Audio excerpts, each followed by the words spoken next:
আজ আমি আপনাদের একটি মেলোডি সেন্টের বোতল দিয়ে ফুলদানি তৈরি করে দেখাবো। প্রথমেই আমি বোতলটির নিচের লেখা অংশগুলি ভরাট করে নেব।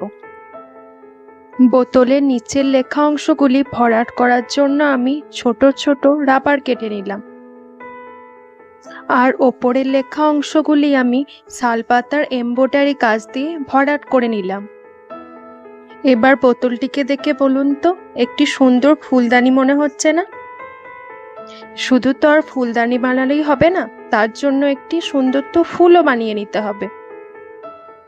তাই আমি সাদা প্লাস্টিক দিয়ে একটি সাদা ফুল বানিয়ে নিলাম, আর ফুলটির পাতা বানানোর জন্য একটি সবুজ পলিথিন ব্যবহার করলাম।